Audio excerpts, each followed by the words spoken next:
Welcome to the Quick Galloper YouTube channel. Please like, subscribe, share, and hit the notification bell. Demar Williams, a recent graduate of the Jockey's training school, has officially joined the competitive and dynamic riding community in Jamaica following the acquisition of his license. With a determined ambition to make a mark in the sport, his early rides have already garnered attention, marking him as a promising talent to keep an eye on. In a conversation with Quick Gallop, jhay.com, and their YouTube channel, The Quick Galloper, Williams shared his initial experiences with horse racing and expressed his dreams and aspirations for the future. First, let me congratulate you on your first winner the other day on Sabina. To me, it was a very, very good ride. You looked accomplished in the saddle. Congrats, sir, on your first win. Yeah, thanks very much. Definitely. Well, she was a horse that I worked most mornings at the exercise, so I kind of know her a bit. So going into the race, we were just about confident and well placed, and I did just that to get the job done. Yeah, because we realized you were a bit behind, but very, very composed, wasn't rushed or anything until you left the quarter. No, definitely, because the chain of instructions was get a break. Once I get a break, just put her in the race and just wait for her. She to tell you when she's ready. And you know, I just wait for her. I leave about that 2.5 furlong out. She just say, okay, get going. I'm just all right. And start riding from there. And what we noticed too, because you have joined the colony here when a new whip rule has been implemented, you know, with a number of strikes, especially in the final quarter. So it was well done. You looked composed. You looked good in the saddle. So again, we just hope this is the first of many. Definitely. They're off and racing. Monaco gets a flyer from gate 8 to the near side. That is traditional, boy, right in the middle and traveling prominently. That's Stanislaus. Also on the far side with prominence, that is Nothing But Trouble. So Nothing But Trouble, Stanislaus, Monaco.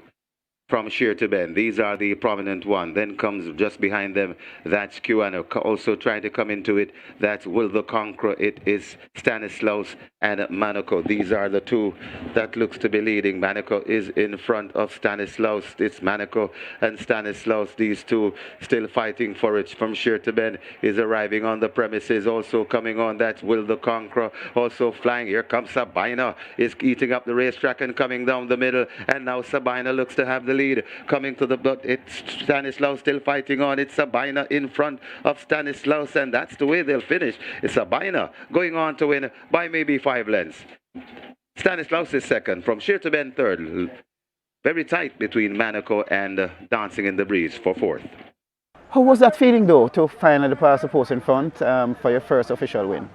Well, for the first 10 or 15 minutes, I couldn't explain nothing. You know, the excitement, the joy, just the feeling, you know, I couldn't explain nothing. I just feel happy to know that I finally get the job done. Yeah, and one of the first among the batch too, you know? Yes, I was the second person, I'm the second apprentice on that day to win a race, which was the second person from the batch to win a race. It must have been joy for your family. How would they? Well, definitely, they wasn't speechless. You know, they made me know how proud they was and how happy they was that I won that race. You know, I'm grateful for them too. And they were in the winners' enclosure? Yes, man, definitely. Who were the members there? I think my brother and a few of my cousins, because most of my family had to work on that day. Okay. How proud is your mother and father? Well, mother called me, I think, the day after the race, and I said, boy, everybody I said, Mommy, I see your son on TV, I win the race. Boy, I can't believe him can't ride so good. You know. Just to hear she said that, I know that she was very, very proud of me, to know that, you know, I came out to be something good, that somebody can look on her and say, you know, I see your son on TV, I do good. So, you know, I know she was very overwhelmed with joy.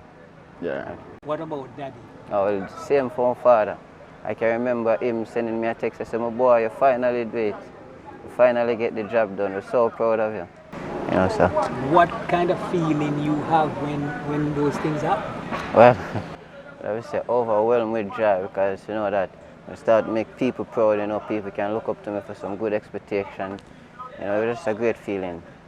Well, they say you finally got the job done, but I don't want to put any pour any cold water on it. But it's not finally get the job done. You're just starting.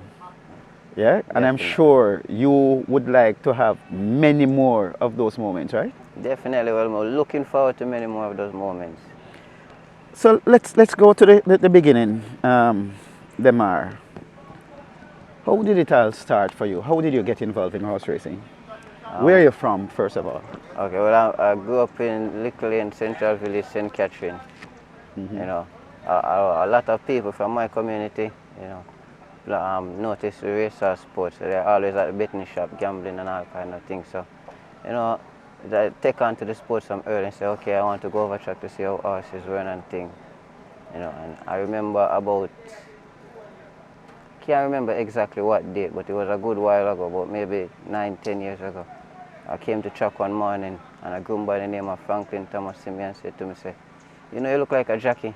Come by the stable one morning, I'm going to give you a horse to ride. And from there, I fell in love with the sports completely, right up until this day. What stable was that? It was by the trainer Edward Walker. Edward Walker. Yeah. You say you don't remember the year. So it was your initiative. You took yourself here. Yes, definitely. You know, my community encouraged me a whole heap, but getting on the track was my decision. Okay. So how did that affect you and school? It never really affected me much because I was on evening shift anytime I got the chance to come here to the track, and if I was on morning shift, it would only be like Saturdays I would get to the track to ride 1 or 2 horses. What school was that? I went to John Mills Primary and High School and junior high at the time. Then I went to Charlie Smith where I finished my final years. Okay.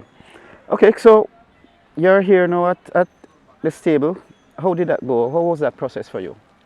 Well, I feel like a normal process being here so long, you know, take it day by day, everything you learn a little by little, so you get more knowledge and more how to react around horses and how to respond around them. So you went through the normal routine, you know, normal rudiments of the sport, learning about the horses, to keep on care of the horses and that kind of thing. Yes, man. As most apprentices, we have to start from the stable, so we learn from there how to take care of horses, how to understand horses, and how to move around them. So most apprentices, we start from the stable. That's where it all begins. Okay. And who got you signed up to the school? Which Got me trainer? signed up. Owen Sharp and Barry McIntosh. So who is your apprentice master? Barry McIntosh. Barry McIntosh. Okay. So you finally got to the school now. Last year you did the course. How was it for you? What particularly? What did you like particularly about the course? I would have to say the knowledge that we gained from it. There was an autonomy class that we learned a lot from. Even though I've been at the track for a long time, that autonomy class teach me a lot. And then there was the physical riding where we got to ride the mechanical horses, and that was probably one of my favorite sections or classes during the school.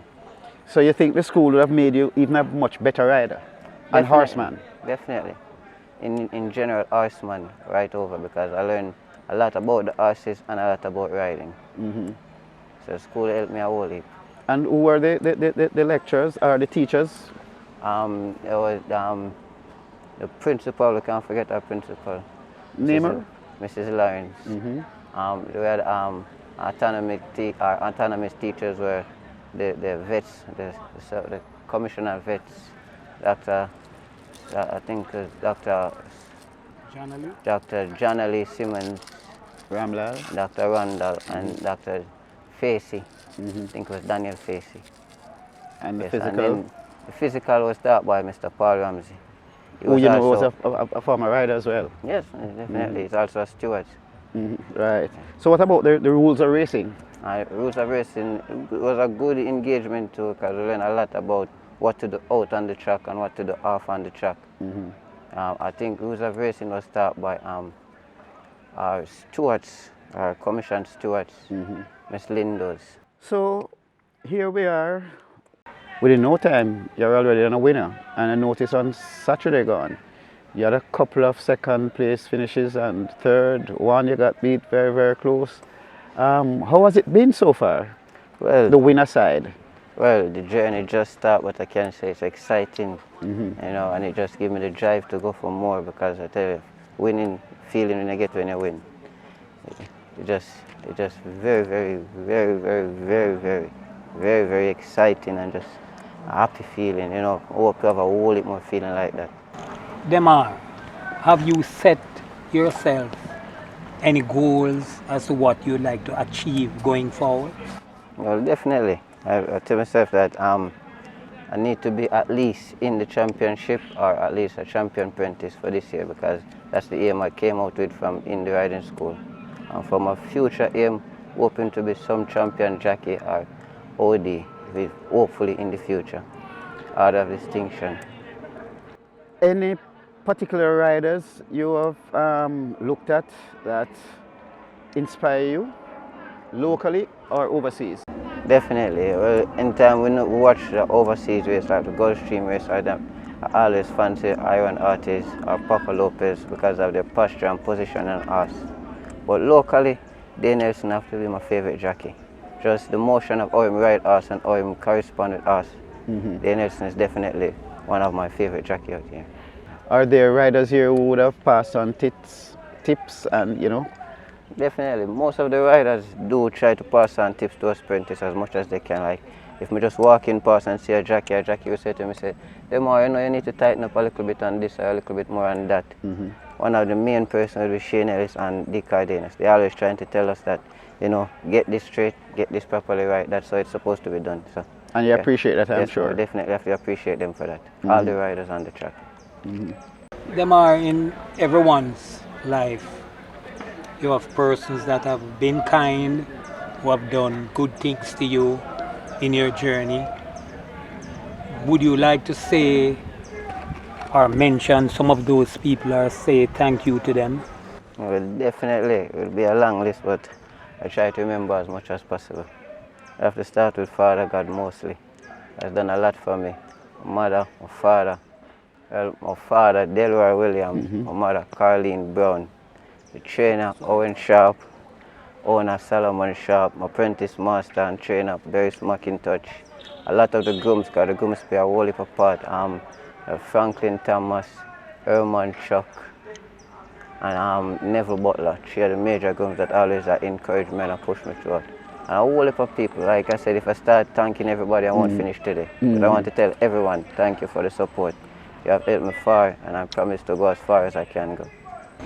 Demar, you have chosen horse racing, but was there anything else that you like that probably if you never come to horse racing, you would have gone to do that? To be honest, I don't really think so. You know, I'm a big fan of football, but the moment I got introduced to racehorse, there was never a second doubt or a choice of other career. It was racehorse from the start. In horse racing, a jockey's life is one of trying to maintain your weight. What kind of food Demar love to partake of? Okay, well, for us as a jockey, it's all about nutrition. So we try to eat up a lot of fruits, vegetables, fish, and mostly protein. I buy a lot of protein shake because I know that gives me a lot of protein, and I need a lot of that because when I train, I lose a lot of that daily, so I have to replace it. So I get a lot of protein shake, fishes, greens, callaloo, vegetables, carrots, as much protein like I can get. And for like liquid, fluid, what you... Fluid, you have to consume a lot of water. Definitely, water is one of the main things because your body loses a lot of fluid, and water is one of the main things to replace it. You know, we have a few electrolyte drinks or energy drinks that we can use to replace it, like Gatorade, Lucozade, Arizona, them kind of juice there. For recreation and entertainment, what does Demar love to do? To be honest, most of the time I'm on my phone just watching race. Whether it's local or international, that's one of the main things I always do. But for me, it's just football or horse racing. No party, no other sports, no nothing, just football and race. What is your body weight now? At the moment, I weigh 108 pounds, which is 49 kilos. over time, do you have problems keeping your weight, or you're good with that weight? No, well, every jockey do have a bit of weight issue. It's just how you maintain your body weight. So I wouldn't say I have any weight issues because I know how to maintain my weight. On that note, Demar, I think you're off to a flying start, and we want to just encourage you to continue on the trend, stick to the straight and narrow, and we wish you all the best and all the success that lie ahead. Yeah, definitely, and thank you very much. Thank you. Respect. Thank you for watching another video produced by the team from quickgallopjaya.com and its YouTube channel, The Quick Galloper. Please stay on the channel for other enlightening videos on those involved in local horse racing. Please like, subscribe, and press the notification bell.